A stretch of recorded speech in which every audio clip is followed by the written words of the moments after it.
Hello, magandang gabi po sa inyong lahat. Nandito naman po ang inyong kaibigan at kapatid na si Lolo Ben na naghahatid sa inyo ng balita, opinyon at obserbasyon sa mga nangyayari dito sa ating bansang Pilipinas. So meron akong balita ngayong araw na ito. Ito ay nanumpa na si Jay Ruiz na bagong uh, Undersecretary or Secretary ng Presidential Communications Office. At kasama niya rito yung Press Secretary na si Secretary, hindi ko lang alam kung Undersecretary or Secretary. Basta siya ang Press Secretary ng ating Office of the President sa Malacanang Palace na si Attorney Claire Castro. Alam nyo naman si Jay Ruiz ay isang journalist at TV reporter ng ABS-CBN at nakikita nyo yan sa TV Patrol at sa mga ibang news program sa ABS-CBN.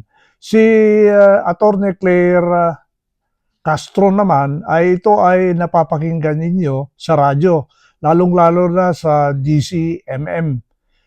Hindi ko na alam kung ano yung AM designation yan. Pero sa DCMM yan, siya ay palaging nagbibigay ng payo tungkol sa mga kaso. At siya po ay talagang kinukontak o tinatawagan sa telepono para magbigay ng advice sa mga problema at concerns ng ating mga mamamayan tungkol sa batas.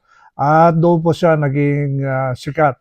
At siyempre siya ay abogada, at siya po ay meron din mga hinahawakan mga kaso noon at very active po siya sa korte at saka sa mga hearings. So, yun na nga kahapon, kaagad nagbigay kaagad ng press conference si Atty. Claire Castro at talagang binanatan niya kaagad yung dating presidente na si Rodrigo Duterte na sinasabi na sila daw ang unang nagpapakalat ng mga fake news, si dating presidente Rodrigo Duterte. At meron pang sinabi na si Presidente Duterte daw dati ay siya po ay sila pa ay gumagawa ng kung ano-anong ebidensya at kaso. At ito po ay binigyan niya ng example tungkol kay Senator Leila de Lima. At kinalaunan, lahat po yung mga testaments or testimonies ng mga witnesses na nag-withdraw. Di ba? Ay, nako, nakakatawa. At ito naman, kanina, nagbigay na naman siya ng isang statement na naman sa kanyang daily media interviews sa mga journalists na sinabi niya na kinakailangan magkaroon po ng mga datos at mga ebidensya tungkol dito sa mga nangyayari sa Davao.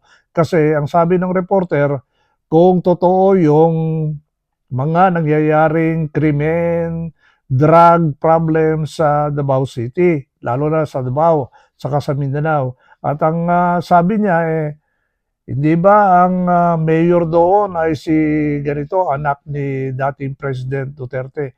And so on, so forth. So ito ngayon, alam nyo ba ang nangyari? Yung mga DD mga DDS, talagang kinakalaban na si Atty. Claire Castro kung ano-ano nang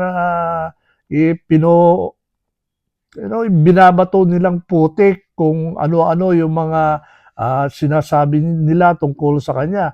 Pati nga yung dating video na nangyari doon sa kanyang kliyente, doon sa Manila Police District, nilabas nila doon.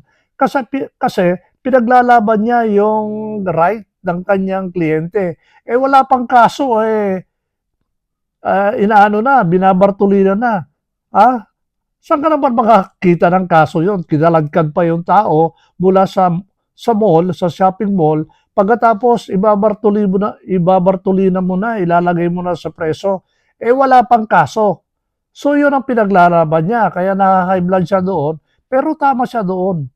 So, ito mga lumalabas, pati yung mga vloggers na sa kabila na ito ay aliado ni dating Presidente Duterte, talagang sinisiraan si Atty. Claire Castro. Ano ang ibig sabihin nun? Very effective si Atty. Claire Castro na siyempre pinoprotektahan niya, dinedefend niya kung ano-ano yung paninira na ginagawa ng mga Duterte sa administrasyon ng Marcos. So, laban lang, Atty. Claire Castro. At isa pang pangalawang balita ay ito po ay galing po sa bagong itinalagang Secretary of Transportation na si Secretary Vince Dizon. At meron siyang memorandum na inalabas kaninang umaga at ito ay kinonfirm niya na pinagre-resign niya lahat-lahat ng mga undersecretary, yung mga executives at saka mga directors na mga sa Department of Transportation, kasama na rin yung LTO at saka LTFRB. So pinagre-resign niya lahat-lahat ng mga ito kasi alam niyo yung dating secretary ng transportation na si Mr. Bautista, dating galing yan, executive sa PAL, Philippine Airlines. At kaagad, pinagkukuha niya mga executives niya at saka mga undersecretary niya at saka mga managers niya sa kanyang mga different offices na under sa Department of Transportation ay galing po sa PAL. So, maalala ko yan kasi binabasa ko yung mga balita tungkol dyan. Karamihan sa kanila, I think 90%. Wala naman akong datos yan, pero halos lahat ng pinagkukuha niya ng mga executives at saka mga department heads ng under ng Department of Transportation ay itong mga kasama niya o naging kasama niya at kaibigan niya sa Philippine Airlines. So ito po yung gustong tanggalin ni bagong Secretary Vince Dizon. So magkakaroon po ng mga bagong normal naman yan eh. Kinakailangan of trust and confidence ng bagong Secretary of Transportation ang dapat magtrabaho under him. So kahapon din, sinubukan ni Secretary Vince Dizon sumakay sa EDSA busway. At marami siyang obserbasyon na nakita doon. Isa sa mga obserbasyon is magkakaroon po yung mga bus terminal na kagaya po yung mga bus terminal na nakikita sa mga SM shopping malls at saka yung dito sa may Ayala. Nagkakaroon po kasi ng mga terminal dyan na pwede doon pumasok yung mga bus para hindi magkakaroon ng traffic sa lansangan ng EDSA. Ipapasok mo lang yung bus doon, magpipick up ka ng pasahero pagkatapos lalabas ka. Lahat-lahat ng SM shopping malls, lalong-lalo na sa North EDSA at sa SM Mega Mall, meron sila mga terminal na ganyan. At doon po sa Ayala, sa One Ayala, nandun din yung isang terminal ng bus. So, ang sabi niya, kinakailangan pa nung gano'n na terminal. At syempre, aayusin yung mga elevators ng mga yung MRT stations para makakonect ka agad sa busway. Itong mga passengers na galing sa MRT o LRT. So, yun ang mga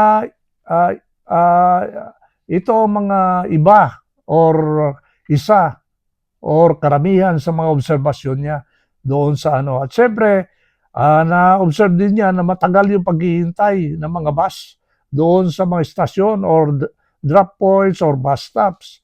At ayun unti-unting nako-correct yung mga ganong sistema ng ating Anyway, sa kanya naman, under naman sa kanya yung mga Philippine Coast Guard, dapat dagdagan pa niya na Philippine Coast Guard personnel yung mga nandoon sa mga bus stop na tutulong para maganda yung daloy ng trapiko, lalong-lalo na dito sa stop and go ng mga buses dito sa EDSA busway.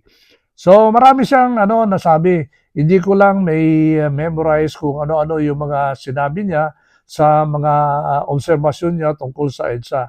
At ito po ay unti-unting makikita, pero ang sabi niya, it will take about 4 weeks to 6 weeks para magkakaroon po ng isang magandang development or improvement dito sa mga uh, traffic situation sa EDSA.